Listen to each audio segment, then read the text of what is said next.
From Canadian Food Focus, this is Ask a Farmer. I'm your host, Clinton Monchuk, a Saskatchewan farmer. In this podcast, we talk to food experts to answer your questions about your food.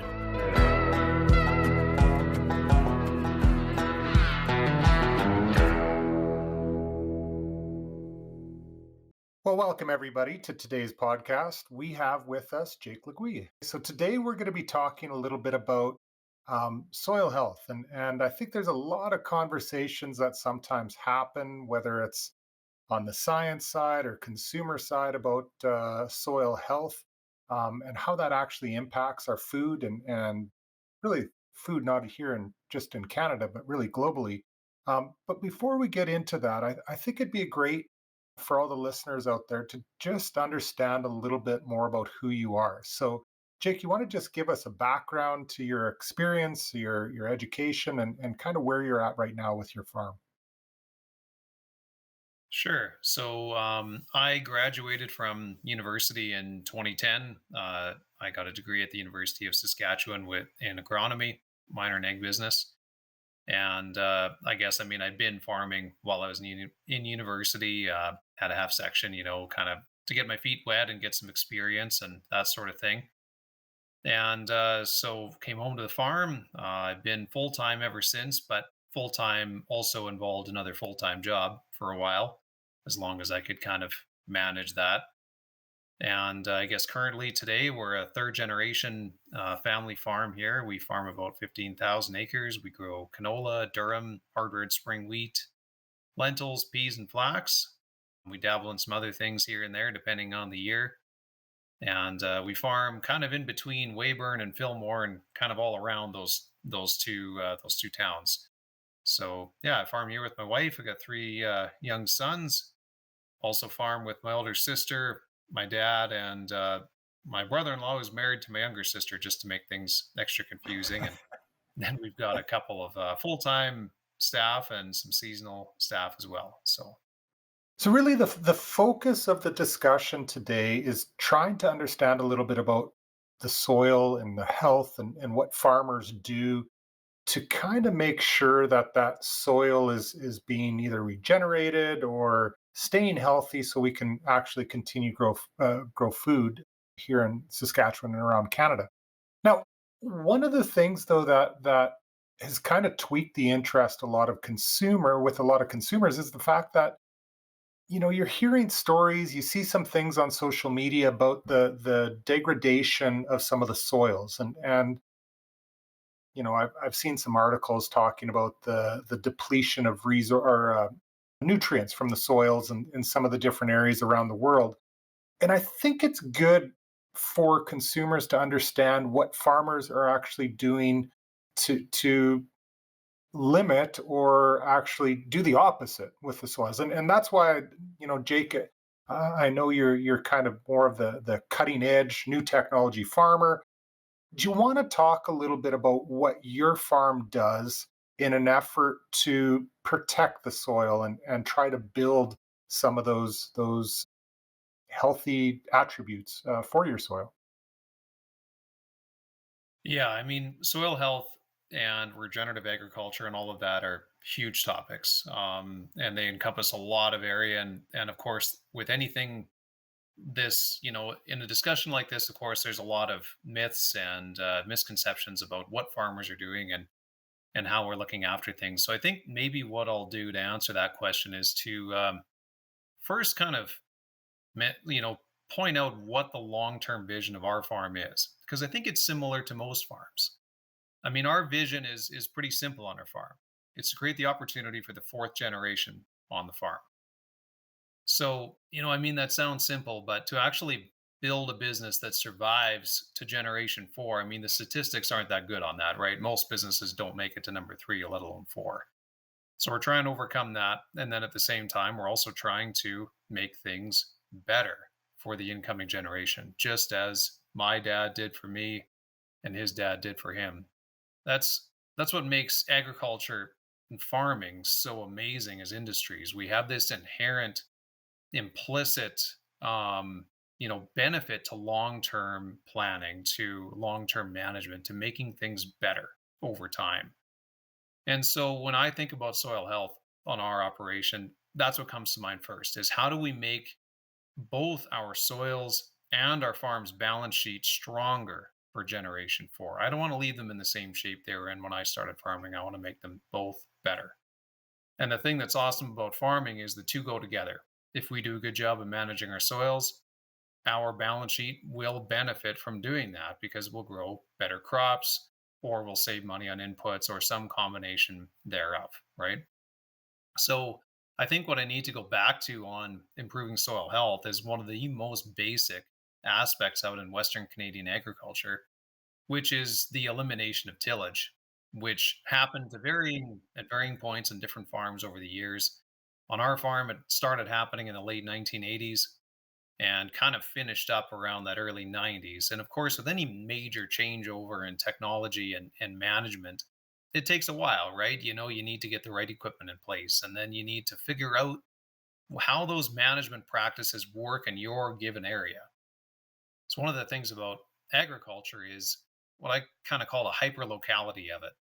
Every farm is different, and some of that is soil based. I mean, I can go across any one of our fields and I can find a different soil and a spot over here versus 100 feet in the other direction. The reality is that I don't know what the majority of farmers should do in Saskatchewan necessarily with their land. I know what works here and I know what's worked for us. And I know that in what we're doing, we are improving our soils. So I guess the elimination of tillage, when that started, that allowed a bunch of other things to happen at the same time. With the elimination of tillage, we could quit summer following. That enabled us to grow crops on the land every year instead of doing a wheat no crop, as in summer follow, come back to wheat again, or maybe a flax or something like that. That then broadened our rotation because well, first of all, we needed more diversity in the rotation if we were going to grow crops in the same field every year. But it just created a lot more opportunity for it. And at the same time, we had massive improvements in technology. We had tremendous improvements in crop genetics that allowed us to grow crops like lentils and peas and canola, especially, has been one of the biggest changes. Um, and that happened because of improvements in genetics. So all of that stuff kind of had to happen at the same time for no-till to really take off, right? We needed better air drills to be able to seed into last year's stubble. That was an issue. We needed to be able to seed into that without plugging, without putting straw piles all over the place, that sort of thing, right? That was a big innovation when direct seeding hoe drills started to show up in Western Canada. So we needed that. And we needed better genetics, like I mentioned, and better crop options. So all of those kind of happened at the same time. So we shifted from a lot of wheat fallow, maybe some barley, maybe some flax, to plethora of crop options, growing crops in the land every year. You were eliminating tillage. Now, not everybody who's listening understands what that means with tillage. You want to just explain, because that's a fundamental shift that happened mainly in Western Canada, in an effort to be more efficient, be more environmentally friendly. But a lot of people don't understand what that switch really involved. You want to just explain what that switch from tillage practices to minimal or zero till meant? Sure. And yeah, that's a good reminder. As farmers, we can get kind of tied up in the jargon sometimes and we make assumptions we shouldn't make on what people know about farming. And I guess, for anybody who's ever gardened, tillage is fairly intuitive. You've got a hoe, you've got a shovel, you've got whatever to or a rototiller to rip that ground up and turn it black, right? I mean, in gardening, that's still typically what people do. They'll go in, turn the ground black, and then they can much easier place their seeds or their tubers or whatever to grow garden. I mean, that has been the standard practice for most of agriculture for most of its history. I mean, if we're talking 10 at least 1,000 years of agriculture, that's essentially how we've grown crops in that period of time. Rip the ground up, make it black, make it so that it's easy to work with and get the seeds in the ground. Um, no till eliminates that step. So instead of turning the ground black, whatever stalks are left over from last year's harvest, you just leave them there. You take the grain off the top, you leave the stalks, we call it stubble, and you seed directly into that. So, I mean, obviously, you need the right tools to be able to place seeds in that type of an environment because you have a lot of straw to deal with potentially. But that's essentially what I mean when I say the conversion from full tillage to no till in Western Canada. So when we're talking about soil health, we're trying to determine, some of the different things that you use on your farm to, assess the health of your farm. And I know on our farm we started probably about 15, 20 years ago, just managing it a little bit different by using soil tests. And right now we soil test every field of ours, and we go really in depth to make sure that we're trying to find out what's in the soil, and depending on the crop, what we're going to put on for the optimal yields. Like, what do you do? What do you use on your farm in an effort to kind of understand a little bit more about the soil health on a field by field basis? So we've been growing bigger crops partially because of genetics. Also, probably a bigger piece of that is the agronomic changes. So instead of putting 40, 50 pounds of nitrogen fertilizer per acre on the land, we started recognizing the need to go a lot bigger than that, right? To be able to match what the crop was taking. And if we're going to do something like that, we kind of need to know what's in the ground in the first place. Fertilizer is expensive. We're incentivized to put the minimum amount on that we need to grow a good crop. So soil testing started to become common on our farm about the mid 2000s. And pretty much since then, we've been soil testing every field every year, unless it's going into a pulse crop like peas or lentils, because of course, you're not worried about nitrogen fertility in those crops. They can get that out of the atmosphere. Of course, you can't grow too many of them because then we run into problems with disease and root rots, especially. So there's a balance there, and they have a place in the rotation. But we found that we can't push them too far. Otherwise, we just end up with crop failures, and crop failures aren't good for the soil either. So once we started learning, okay, we need this many pounds to grow this many bushels of crop, and we need this many pounds for canola crop versus a wheat crop versus a flax or whatever. With the soil testing, kind of coming online, then we started to access technology that would allow us to change the rates of our fertilizer as we go across the field. So it's interesting, right? We went from a long time ago when grandma and grandpa first moved to this property in the mid 1950s. They farmed a section of land, right? Four quarters, about 600 acres. A bunch of that was in cattle, and various other livestock that they had. And then the land that they were cropping was all split up into little fields, right? And I wouldn't say that they went and managed them entirely differently, but there were some differences there.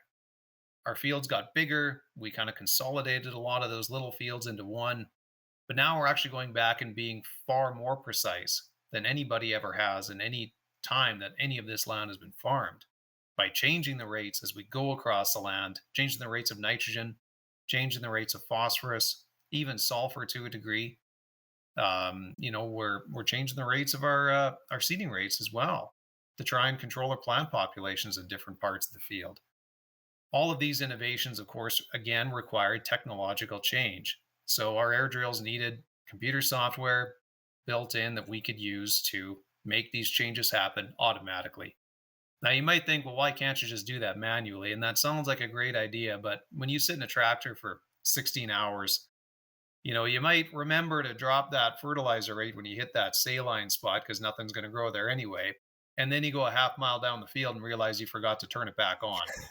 You know, those are the kinds of things that happen when you spend that much time in a cab. So it needs to be automated. It needs to be built in. And of course, GPS and auto steer that came in that same sort of time in the early to mid 2000s that made all of that so much easier to manage. So with innovation, it always takes a lot of innovations at the same time, kind of coming together to make that problem that we're trying to solvable, right? And then, of course, lately, really, fertilizer rates have continued to increase because our bushels have continued to increase. We're getting more efficient per bushel of production, but our total rates are going up. And there's a really large soil health component to this that not enough people talk about. if we're going to grow crops on land in Saskatchewan for 100 years, which a lot of land in Saskatchewan has been farmed for that long, some of it a lot longer, we can't just keep mining nutrients out of the ground and think that we're not going to need to replace them. The straw gets returned to the land, but the grain doesn't, and that grain is where most of those nutrients are stored. That's where we get our nutrition from. So if we're going to export those nutrients from the field, we've got to find a way to replace them. And nitrogen, of course, is something that we need every year, but there's also phosphorus, which is a huge component of crop yield and chronically under fertilized on our farm. And I think, there's good data that would show on a lot of farms in Western Canada that's been a problem for a long, long time. So we've increased our phosphorus rates a lot to try and address that, to try and actually build those levels back up again to a level where they should be for ideal crop production. But those are just kind of the two big ones. There's also sulfur, there's also potassium, there's chloride, there's magnesium and boron and zinc and copper. All of these nutrients are being and have been exported from the land. And we're starting to see the effects of that. So, now we're getting into that level of management where we're starting to apply some of those micronutrients back on to try and ensure that not only that our soil health is being looked after and not only that we have good yields, but it's also important for the nutrition of the grain that we're producing. Now, we're not getting paid necessarily for having more, nutritionally dense grain, but I guess we just maybe feel like it's a good thing to do. And again, it fits back into higher yields and everything else. So the incentives kind of work both ways on that, right? When we think about how things have changed in farming, and when I go back to, say, my grandfather and on his, the quarter section or the half section that he kind of started with, um, I think of how the just the tools have changed and the technology's changed. But what are some of the big differences that you see between, say, your grandparents and what you're doing now, just in terms of how you farm and how that is better for soil health? The amazing thing about all of this change and the changes that are continuing to happen is, we've increased yields enormously in Western Canada. I mean, just eliminating summer fallow essentially doubled yields, right? Because now we're growing crop on every acre instead of only half the acres. Then we went and doubled, tripled yields since then. So that's quite a stellar increase in production over the course of, not quite a full generation of farming. Yeah. So to kind of broaden out, all of those changes have resulted in enormous amounts of greenhouse gases being stored in our soils. We've taken our erosion risk to almost zero from wind and water. We're treating our soils a lot better. We're not mining them anymore. And the data on this is still so new. It's hard to draw conclusions from it, but I think it makes intuitive sense that if you've got microorganisms living in the soil, they need things, they need nutrients just like you and I do. So if we have depleted soils of various different micronutrients, well, they might have a hard time surviving in that kind of an environment, right? So everything kind of has to work together.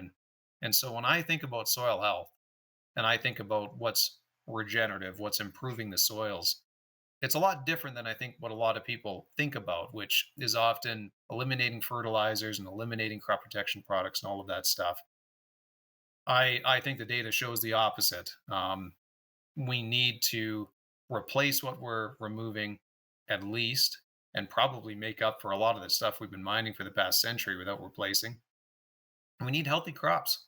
Healthy crops grow a lot of straw that we can return to the land that provides a lot of organic matter and massive root systems that are, with our soil moisture probes on our farm, we're able to see those roots are going a full meter deep, which is pretty outstanding for annual crops, especially in hard pan land that we farm a lot of. So everything kind of works together, and I think the improvements have been pretty awesome.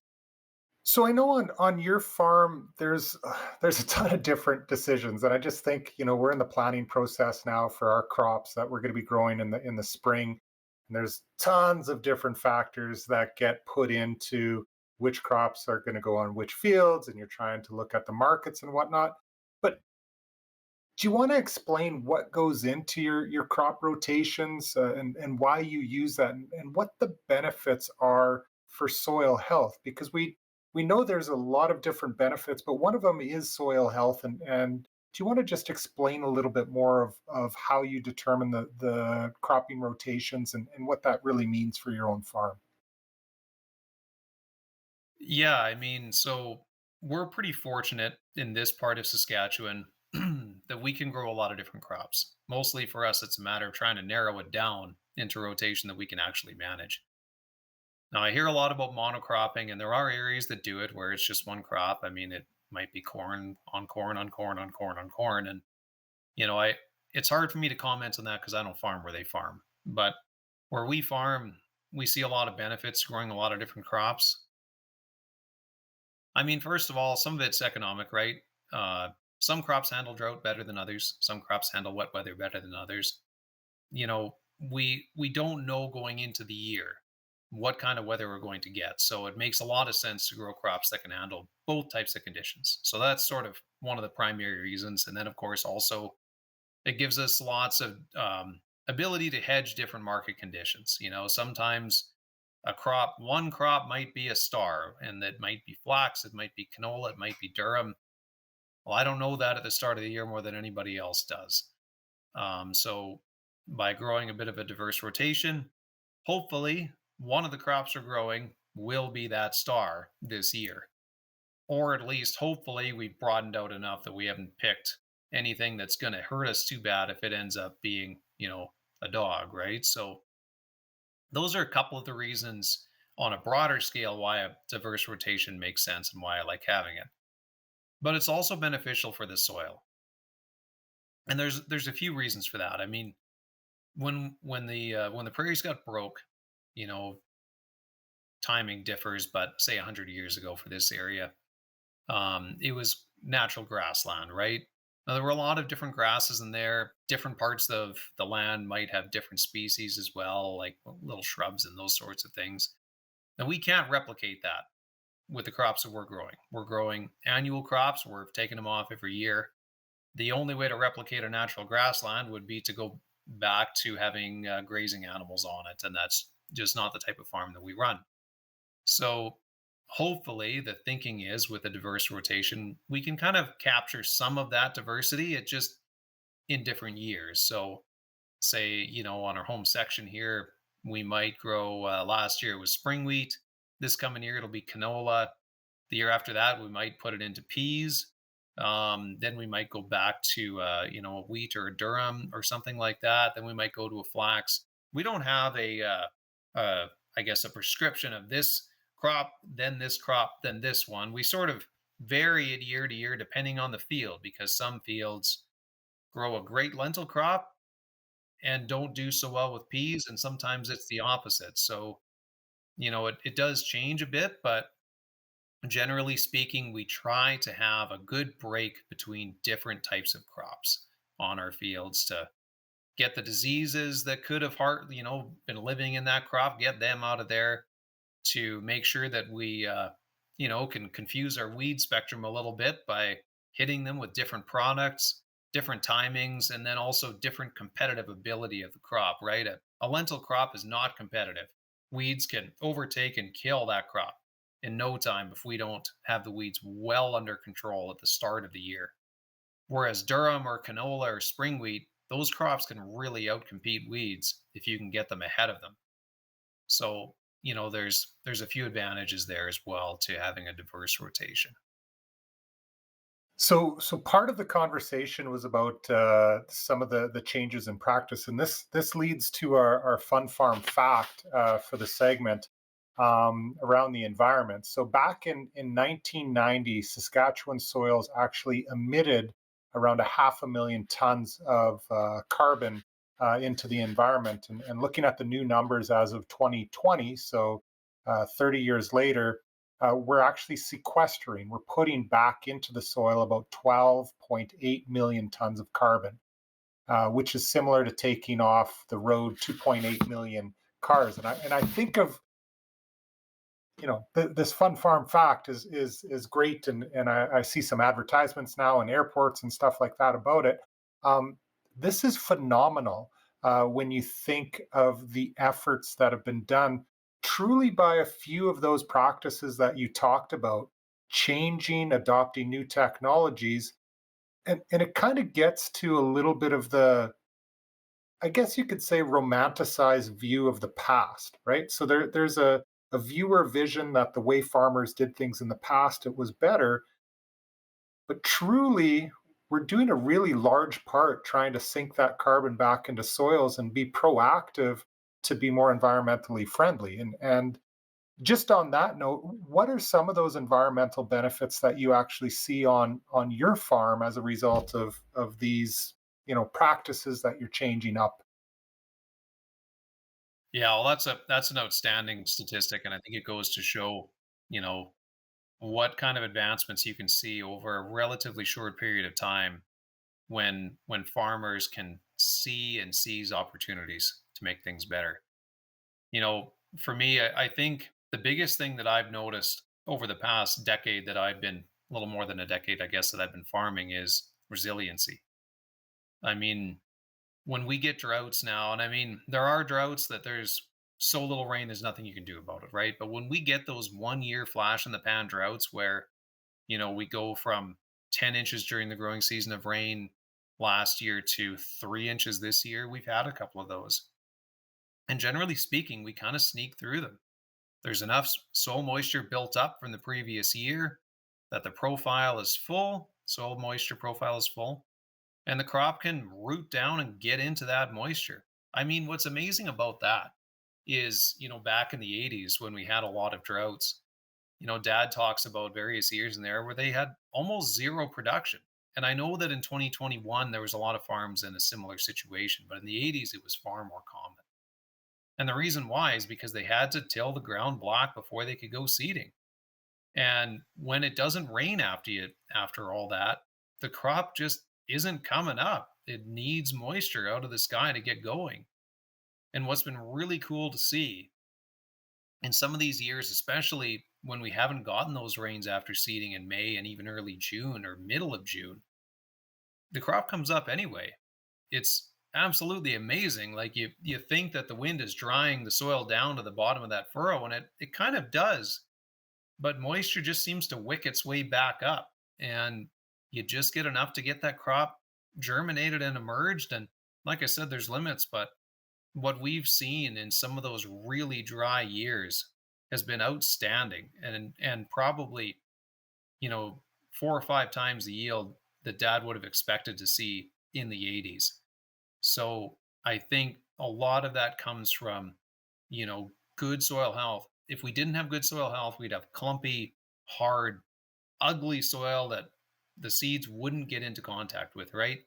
To get germination, you need soil all around that seed. It can't just be touching it, it has to be surrounding it. So if you've got soil that's really clumpy and stuff like that, that's not going to happen. Then you really do need that rain. So, we farm some tougher soils here where I farm here. They're called Solonetzik soil order. So lots of hard pan, meaning that you get a pretty thin layer of topsoil and then just rock hard cement underneath. It kind of needs to get softened by a rain now and then. And those spots are still a problem. And there's not a whole lot we can do about them. But we've seen tremendous increases in the ability of those fields to produce, especially in tough years, because of some of these changes that we've made. Continuous cropping and no-till absolutely changed this land for the better. And you know, higher fertilizer rates, higher crop biomass production has gone a long way to improve them even further.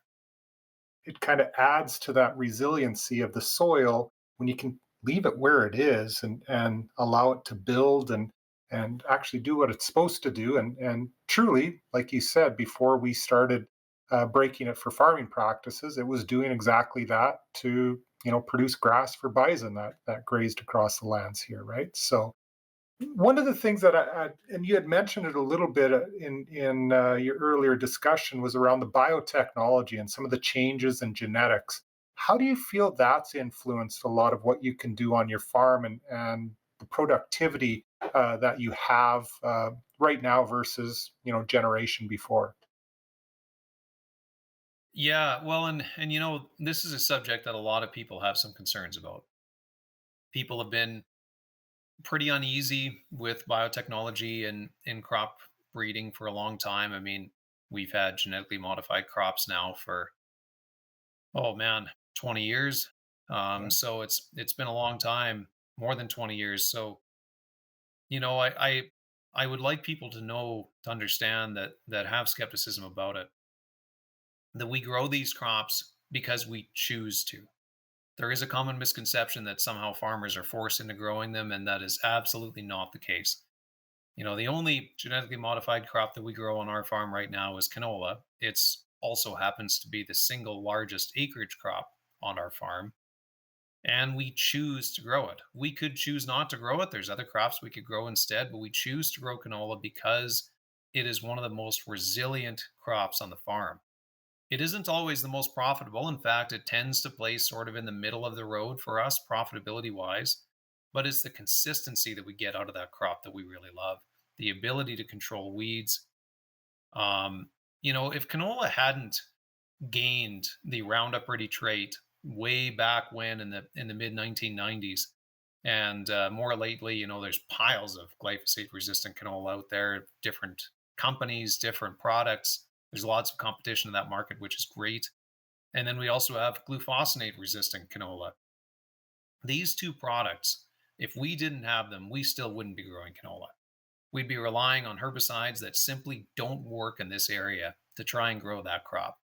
So it wouldn't matter that it's competitive. It wouldn't matter that it's profitable. It wouldn't matter that it fits for this area as a plant. If we can't control the weeds, we can't be successful with it. Weeds are still our number one biggest problem in crop production, probably worldwide, in all honesty. We tend to forget them because we've got them fairly well at hand. But man, when you have a bad outbreak, there's nothing worse than that because there's nothing you can do about it. And you know that you've doomed that field for the next several years to a lot of expensive herbicides to try and get them back under control. And yeah, I mean, if it wasn't for that invention, that innovation, we wouldn't have canola on this farm. And like I said, it's been an amazing option for us. Um, Having said that, there's traditional crop breeding has its advantages too. I mean, the gains in hard red spring wheat and durum varieties over the past 20 years, especially the past 10, have been absolutely outstanding. But a lot of the progress that we're going to have going forward is going to depend on having access to all of the tools in the toolbox when it comes to crop breeding. For wheat and durum, we need access to gene editing if we're going to overcome a lot of the pests, a lot of the challenges around dealing with adverse weather conditions and all the shocks that come to a crop during the growing season. We need lots of resiliency built into that plant to be able to handle all that and still produce a viable yield. Gene editing will allow us to do that. And I think for most people, they just don't really know what gene editing is and what it means. And so I think the risk for us right now is that people might hear something negative about it, and that'll shape their perception of it. So I would just point out that gene editing is very similar to traditional breeding. It just you're speeding up the process a little bit. There's no foreign DNA coming in. It's the same plant. You're just making a couple of adjustments, and we've been doing, you know, those kinds of adjustments with traditional plant breeding for probably better part of 15,000 years. It's worked very well, but it is a slow process. And we know that to feed a growing population and to manage environmental concerns and everything else, we're going to have to be able to react faster.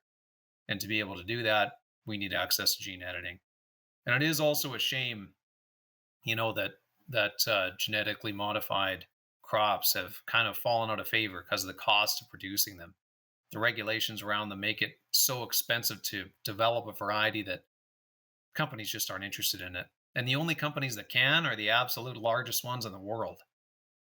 If it wasn't so expensive to produce those varieties, we'd have more competition, more options, and we'd have a lot more smaller companies invested in this space as well. But we sort of buried that option, which is really unfortunate because genetically modified crops have been a real benefit to us on my farm. Yeah. So we like to talk about kind of looking forward into the future, and you kind of touched a little bit on this. And what do you think on your farm and from your perspective? What's that one or two big innovations that you see coming down that, in 20 years down the road, you'll say, darn, I can't believe back in 2023 we didn't know about this, and look at how much better we are, similar to the advancements we've made in planting our crops and zero till.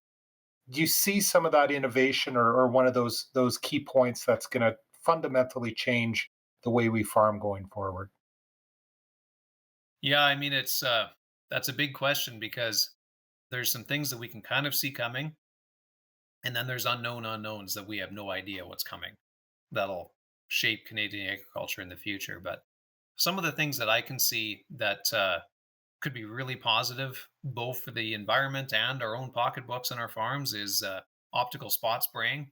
So right now, the way that we spray our crops with crop protection products is we go out there with our sprayer and we spray the whole field. Right? We can vary our rates a little bit, but when it comes to herbicides, when we're trying to kill weeds, we just don't really have the ability to do that with sensors built onto the boom of the sprayer that enable us to actually see the weeds in the field as they are. And I mean, we're able to see weeds, I think, that are, the size of a dime.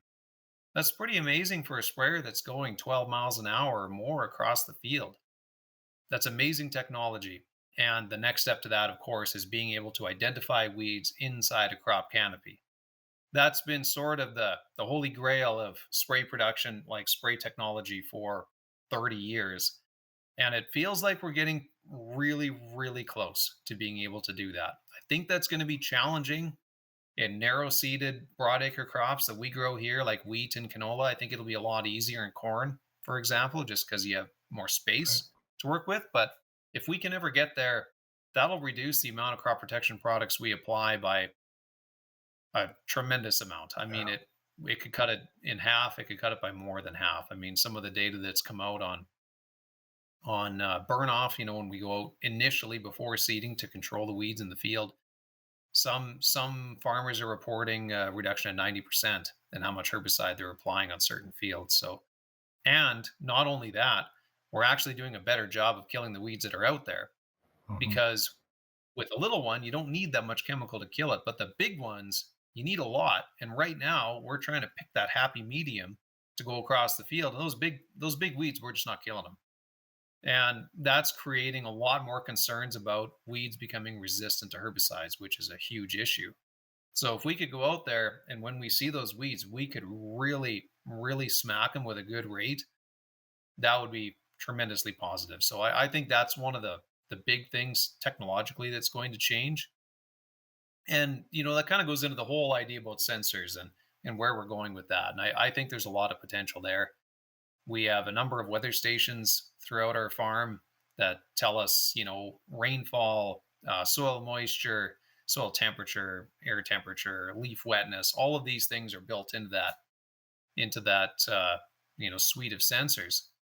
And it's soil moisture that's given us the most interesting data so far. How much water there is underneath our feet.